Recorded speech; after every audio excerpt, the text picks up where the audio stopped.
เกิดเหตุบั้งไฟระเบิดใส่คนบาดเจ็บสาหัส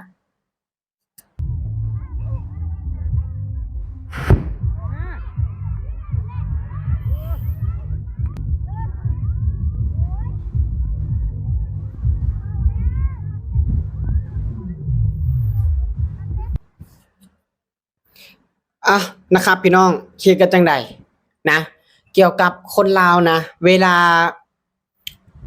มีงานบุญบั้งไฟเนี่ยเป็นหยังถึงมักจับจูดกันทุกคนว่าล้ำก็งงคือกัน อยากเท่อยากรออยากอวดจังสั้นแม่นบ่พี่น้องคิดกันจังใดช่วยคอมเมนต์เข้ามาบอกว่าล้ำแน่สบายดีสบายดี FC ทางฝั่งไทยฝั่งลาวนะครับผมล่าสุดพี่น้องเกิดเหตุบั้งไฟระเบิดใส่คนนะได้รับบาดเจ็บทุกคนได้รับบาดเจ็บสาหัสเนาะอ่าคือบุญบั้งไฟนะครับงานบุญบั้งไฟวัดพระจันทร์วัดพระจันทร์ลายเนาะวัดพระจันทร์ลายบ้านโนนสว่างเมืองชนบุรีแขวงสวรรณเขตเกิดเหตุเมื่อวันที่2เดือน4ปี2026นะครับเป็นเหตุการณ์แบบนี้เมื่อตะกี้นี่แหละนะก็คือเป็นคนลาวเนาะที่ว่าเพราะว่าช่วงนี้เนาะหลายๆหมู่บ้านก็เริ่มจัดงานบุญบั้งไฟกันเพราะว่าเป็นบุญประเพณีนะครับเป็นการเบิกฟ้าขอฝนนะครับเป็นประเพณีจุดบั้งไฟเนาะและมีการจับบั้งไฟทุกคนมันสมควรบ่ไว้ใจมันได้สำใดขนาดคนยืนว่าวนับกันอยู่ตอนหน้านะกันยังหักหลังเขาได้อันนี้บั้งไฟเนี่ยเสื่อใจมันสำใดจังหวะไปจับจูดคือคนลาวนะมักจะแบบอวดว่าตัวเองเก่งว่าตัวเองนี่เท่คนลาวอวดอยากอวดผู้สาวว่าตัวเองนี่เก่งนะคมหัวบั้งไฟนะครับจูดบั้งไฟเนี่ยจับจูดเพื่อหยังก่อนเกิดเหตุการณ์แบบนี้แล้วมันคุ้มค่ากันบ่บัดนี้เมื่อเดือนที่แล้วก็มีคนตุยไปคนหนึ่งนะเกี่ยวกับบั้งไฟนี่แหละแต่ปีเนี่ยมันต้องมีนะครับมันต้องมีอยู่ละคือบารามเอกก็งงแฮงว่าเป็นหยังถึงไปจับจูดนะไปหักไปแพงไปดูไปคำมันขนาดนั้นแท้บ่แล้วไปเสือใจมันได้สำไรบั้งไฟไปจับจูดมันนะก็คือเหตุการณ์แบบนี้แหละในเมื่อมันระเบิดขึ้นมาใส่แล้วนะมันบุ้มมาใส่แล้วมันคุ้มค่ากันบ่บานนี่นะมันคุ้มค่ากันบ่มันบ่คุ้มค่ากันเลยถ้าตุยไปเลยนี่ก็โอเคอยู่นะดีอยู่แต่ถ้าบ่ตุยนี่ที่แบบพิการหรือว่าแบบเป็นให้เฮ็ดให้ตัวเองแบบพอดีทรมานนะบ่ล้ำกะ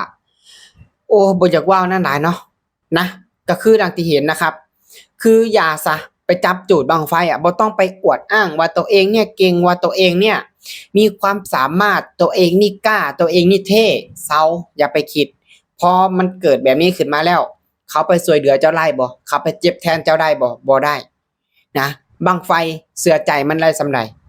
นะเสือใจมันบ่ได้เลยมันสิระเบิดหรือบ่ระเบิดก็มีแต่รุ่นเอาเสียงเอาถ้าบั้งนี้ขึ้นก็คือรอดบั้งนี้ระเบิดก็คือเจ็บหรือว่าตุยนี่แหละทุกคนทุกอย่างมันเกิดขึ้นได้เสมอขอเพียงแต่ว่าอย่าประมาทอันนี้คือสิ่งที่สิ่งที่ทำเนี่ยมันประมาทเกินไปสำหรับคนลาวมักง่ายสำหรับคนลาวที่แบบว่ามักย่องมักย่อนะแบบคนนั้นว่าโอ้ยเท่จังซั่นจังซี่จับคมหัวบั้งไฟจูดโอ้ยเฮงขึ้นน้ำขึ้นในแล้วเพิ่นบาดนี่โอ้ยเดือดขึ้นบุบๆยิ่งง่ายกว่าน้ำต้มน้ำแกงพุ่นแบบความเพิ่นเดือดทุกคนนี่ล่ะคือให้เบิ่งเป็นตัวอย่างให้เบิ่งเป็นอุทาหรณ์เนาะอย่าไปจับจูดมันอย่าไปเฮ็ดให้มันถ้าสิจูดดีๆกับมัดใส่ห่างเนาะจูดจบขึ้นก็ขึ้นบ่ขึ้นก็แล้วแต่นะบ่ได้เอาตัวเองไปเสี่ยงอยู่แบบนั้นอันนั้นมันหมายถึงชีวิตเลยนะหมายถึงชีวิตเลยมันบ่ได้แม่นเรื่องเด่นๆนะคือเว้าเรื่องตุยเลยนะเนี่ยเพราะว่าที่ผ่านมาเนาะเมื่อเดือนก่อนเนี่ยเมื่อต้นเดือนที่แล้วก็มีคนหนึ่งเสียชีวิตไป ก็ย้อนแบบนี้ล่ะก็ย้อนบังไฟนี่ล่ะทุกคนบังไฟระเบิดใส่แล้วเป็นจังไดล่ะบาดนี้นะครับ ตุยไปบ่เป็นท่าลูกเมียก็นั่งร้องไห้สุดท้ายเมียโตก็ไปเป็นเมียเพิ่นความเสียมุกเสียใจก็คือพ่อแม่นะเรื่องมันก็มาอยู่นำพ่อแม่ต้องทุกข์ใจลำบากใจร้องไห้นำอีก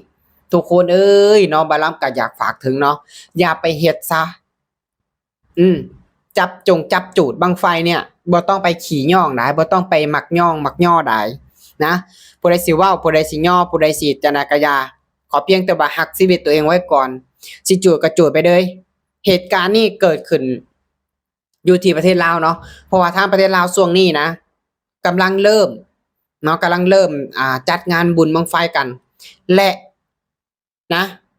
บ้านบ่าวลำเองนี่ก็วันที่24 25นี่แหละบ้านบ่าวลำก็นะครับ ก็จัดงานบุญบั้งไฟนี่แหละนี่แหละทุกคนคือบ่าวลำอยากให้มีสติหลายกว่านี้เนาะอยากให้มีสติหลายกว่านี้ในการที่เฮาจะตัดสินใจเฮ็ดหยังก็แล้วแต่ทุกคนเนาะควรมีสติเนาะผู้ใดสิว่าจังไดก็ตามนะขอเพียงแต่ว่าเฮาต้องเบิ่งตัวเองไว้ก่อน